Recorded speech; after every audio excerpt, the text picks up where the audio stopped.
Assalamualaikum warahmatullahi wabarakatuh. Perkenalkan, saya Salam. Ilham Bayu Wicaksono Selohadi, selaku moderator presentasi kelompok 9, mengucapkan terima kasih kepada para hadirin yang telah menonton video presentasi kelompok kami ini. Presentasi kami ini ditujukan untuk menyelesaikan tugas elektronika dan instrumentasi. Sebelum itu, saya akan menjelaskan tema yang diusung oleh kelompok kami ini. Tema yang diusung oleh kelompok kami ini yaitu sistem kontrol dan monitoring otomatis tanaman aeroponik berbasis Internet of Things atau IoT. Anggota presentasi kelompok kami ini yaitu 1. Fauzan Rio Wigunamara dengan NIM A1C022064, 2. Muhammad Irfan Akbar Reza dengan NIM A1C022080, 3. Sabik Muhammad Azam Afandi dengan NIM A1C022084, 4. Galang Ramantaka dengan NIM A1C022090, 5. Ilham Bayu Wicaksono Selohadi dengan NIM A1C022094. Overview dari presentasi yang diusung oleh kelompok kami ini yaitu 1. Latar belakang, 2. Tujuan dan manfaat, 3. Kondisi terkini pencetus, 4. Solusi yang ditawarkan, 5. Dampak jika ide ini diimplementasikan, 6. Pihak yang dilibatkan, 7. Langkah-langkah dan kesimpulan. Latar belakang akan dibacakan oleh Rama. Ya, baik. Terima kasih atas waktu dan partisipasinya. Berikut saya akan membacakan tentang latar belakang dari PPT kelompok kami. Yang pertama itu ada iklim. Ya, seperti bisa kita lihat dari PPT, iklim merupakan konsep yang esensial dalam memahami kondisi lingkungan alam di berbagai belahan dunia. Secara umum, iklim didefinisikan sebagai kondisi rata-rata cuaca di suatu wilayah dalam jangka waktu yang panjang, dan juga biasanya sekitar 30 tahun atau lebih. Konsep ini melibatkan berbagai elemen seperti suhu, curah hujan, kelembaban, tekanan udara, dan pola angin. Kemudian memahami iklim adalah kunci untuk mengerti bagaimana sistem alam bekerja dan bagaimana aktivitas manusia mempengaruhinya.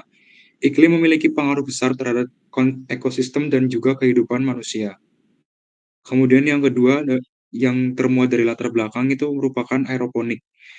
Seperti bisa kita lihat juga dari PPT, aeroponik berasal dari kata aero yang berarti udara dan ponos yang berarti kerja.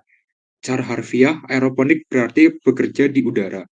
Dalam konteks pertanian, aeroponik adalah teknik untuk menumbuhkan tanaman di mana akar tanaman digantung di udara dan disemprot dengan larutan nutrisi. Berbeda halnya dengan hidroponik yang menggunakan air sebagai medium utama. Aeroponik memanfaatkan udara dan kabut untuk menyediakan oksigen, air, dan nutrisi kepada tanaman. Oke, untuk yang selanjutnya itu ada tujuan dan manfaat. Untuk tujuan sendiri yaitu menciptakan sistem aeroponik otomatis berbasis IoT yang dapat dikontrol melalui aplikasi Arduino. Jadi untuk penelitian ini bertujuan untuk menciptakan sistem aeroponik berbasis IoT yang dapat beroperasi secara otomatis untuk mengatasi tantangan budidaya tanaman di perkotaan dengan lahan terbatas dan kondisi lingkungan yang perlu dikontrol ketat. Dengan teknologi IoT ini, sistem ini akan memantau dan mengelola kondisi tanaman secara real-time, memastikan pemberian nutrisi optimal, serta menjaga kualitas lingkungan tumbuh tanaman. Untuk selanjutnya yaitu ada manfaat. Untuk manfaat yaitu sistem ini mendukung praktik pertanian di lahan, terus memanfaatkan teknologi IoT, tanaman tumbuh dalam kondisi yang terkontrol dan efisien, dan meningkatkan hasil panen dan kualitas tanaman. Selanjutnya, mendukung pertanian berkelanjutan dengan memanfaatkan teknologi modern, mengurangi dampak negatif terhadap lingkungan. Baik, selanjutnya akan dibacakan oleh saya, yaitu kondisi terkini pencetus. Menurut Siregar dan Rifai pada tahun 2018, berada di kawasan yang strategis dan beriklim tropis harusnya menjadi keunggulan tersendiri bagi Indonesia, khususnya dalam bidang pertanian. Namun, hasil pertanian Indonesia belum maksimal. Bahkan untuk beberapa komoditas, Indonesia masih melakukan impor dari negara lain. Salah satu penyebab rendahnya hasil pertanian Indonesia yang paling terlihat adalah semakin berkurangnya lahan pertanian akibat peralihan fungsi lahan menjadi pemukiman. Data luas lahan sawah menurut provinsi pada kurun waktu 2013 sampai 2012 dapat ditunjukkan sebagai gambar berikut.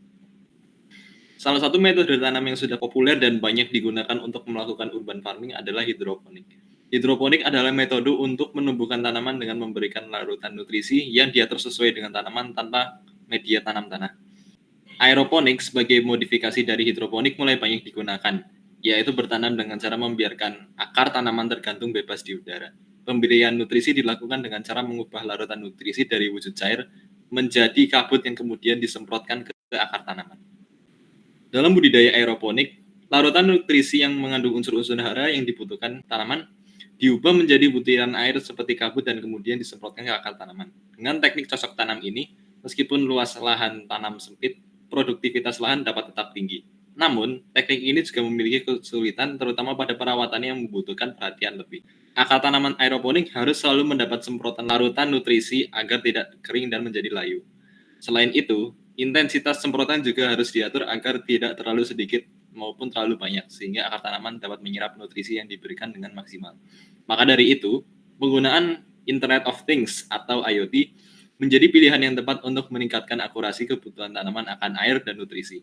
Dengan microcontroller Arduino dan pemilihan sensor yang tepat, masalah ini dapat diselesaikan sekaligus mengurangi kebutuhan sumber daya manusia, serta waktu yang dibutuhkan untuk perawatan aeroponik. Oke, yang selanjutnya itu ada solusi yang ditawarkan. Dari masalah yang tadi sudah dijelaskan, perlukan adanya solusi untuk melakukan budidaya tanaman dalam lahan yang terbatas, serta menggunakan teknologi yang terbaru yaitu dengan penerapan aeroponik otomatis berbasis IoT. Gambaran umum sistem dari penelitian yang akan dilakukan yaitu pengguna mampu untuk mengakses menggunakan aplikasi Android untuk melakukan pengaturan tentang kondisi tanaman yang akan ditanam dan monitoring kondisi perangkat. Untuk selanjutnya itu ada bagian sistematis. Untuk penerapan sistem aeroponik dibuat menggunakan setiap sensor dan perangkat dihubungkan pada masing-masing pin yang ada pada microcontroller untuk membaca dan mengirimkan perintah. Microcontroller Arduino Mega dihubungkan dengan 5 buah sensor ultrasonik, 1 buah sensor DHT, 1 sensor pH dan 1 sensor TDS, 1 buah sensor water level, 1 buah relay, 4 modul yang terhubung dengan 4 buah pompa submersible dan 1 buah relay 2 modul yang terhubung dengan 1 buah pompa submersible dan 1 buah hydraulic. Sedangkan untuk microcontroller Raspberry dihubungkan dengan 1 buah buzzer dan 1 buah relay, 2 modul yang terhubung dengan 1 buah pompa hydropressure dan 1 buah minifan. Microcontroller Raspberry dan microcontroller Wi-Fi ESP8266 untuk terhubung ke jaringan yang memungkinkan pengguna dan memanajemen dan monitoring tanaman melalui aplikasi berbasis. Jadi, setiap informasi akan dikelola dengan tujuan untuk mengontrol dan monitoring perangkat di IoT. Ya, kemudian pada slide berikutnya ada dampak jika ide diimplementasikan. Yang pertama, peningkatan produktivitas.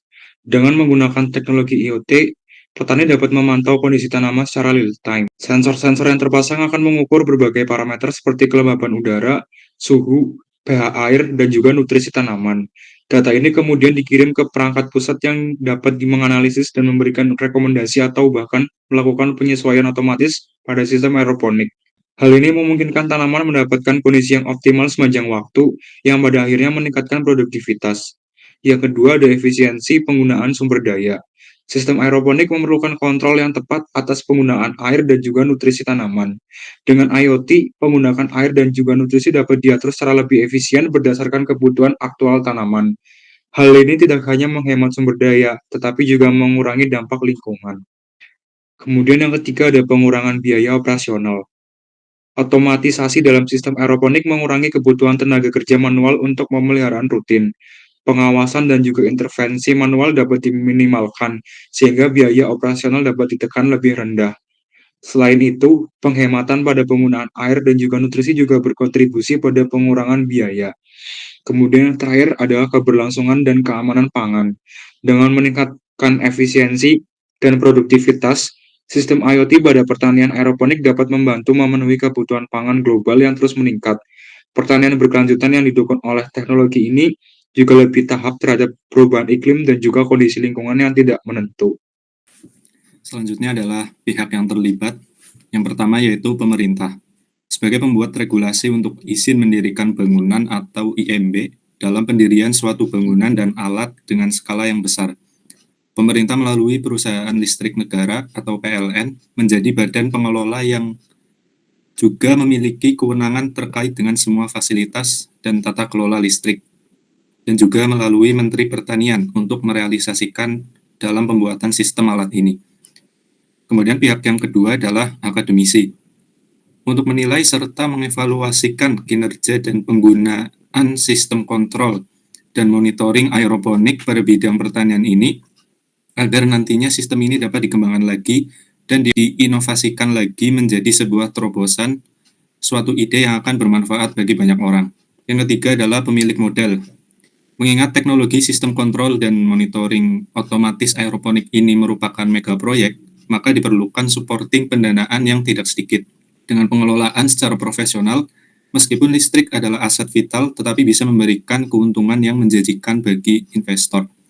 Kemudian yang keempat adalah petani. Dengan melibatkan para petani untuk langsung terjun ke dalam proses uji coba dan pengerjaan sistem ini, maka diharapkan para petani menjadi lebih semakin paham dan mengerti detail-detail sistem ini baik dari cara kerja, komponen, dan sistem alat ini dengan baik, agar nantinya para petani dapat menerapkan dan menyebarluaskannya. Berikut langkah-langkah dari percobaan yang akan dilaksanakan. Langkah-langkahnya dibagi menjadi 5 tahap. Tahap pertama dalam durasi tahun 2024, kegiatannya yaitu kebijakan dan koordinasi pemerintah RI melalui Kementerian Pertanian. Indikator kesepakatan regional terkait sistem kontrol dan monitoring otomatis dengan IoT di bidang pertanian. 2. Tahap kedua dalam durasi tahun 2025, kegiatannya yaitu perencanaan persiapan infrastruktur dan SDM. Indikator A, kesiapan sumber anggaran diperkirakan sebesar 15 juta rupiah. B, material dan SDM terbaik dengan melibatkan para ahli dari berbagai bidang meliputi pertanian, elektronika, dan lingkungan. Tahap ketiga dalam durasi tahun 2026, kegiatannya yaitu pembangunan. Indikator melakukan pembangunan infrastruktur sistem instalasi dengan kemampuan untuk mengontrol dan memonitoring secara otomatis untuk proses kegiatan pertanian. Tahap keempat dalam durasi tahun 2027, kegiatannya yaitu pengelolaan dan kontrol. Indikator kegiatan tersebut sangat penting karena melibatkan terlaksananya kegiatan percobaan, pengontrolan, dan monitoring secara otomatis pada kegiatan pertanian. Tahap kelima dalam durasi tahun 2028, kegiatannya yaitu evaluasi. Indikatornya, kegiatan ini melakukan pendataan dan evaluasi terhadap kinerja pelaksanaan kegiatan yang telah dilakukan. Kesimpulan dari seluruh presentasi kali ini yaitu sistem aeroponik berbasis IoT yang dapat beroperasi secara otomatis untuk mengatasi tantangan budidaya tanaman di perkotaan dengan lahan terbatas dan kondisi lingkungan yang perlu dikontrol ketat. Realisasi gagasan ini diharapkan dapat terwujud dalam 5 tahun ke depan. Ada 5 tahapan yang harus dilalui untuk merealisasikan gagasan besar ini dengan berbasis IoT sebagai syarat mutlak mengingat perkembangan teknologi yang semakin maju. Sekian presentasi dari kelompok kami ini. Kurang lebihnya kami mohon maaf bila terdapat kekurangan dari presentasi kelompok kami ini. Dengan ini presentasi saya tutup. Terima kasih atas kehadirannya. Wassalamualaikum warahmatullahi wabarakatuh.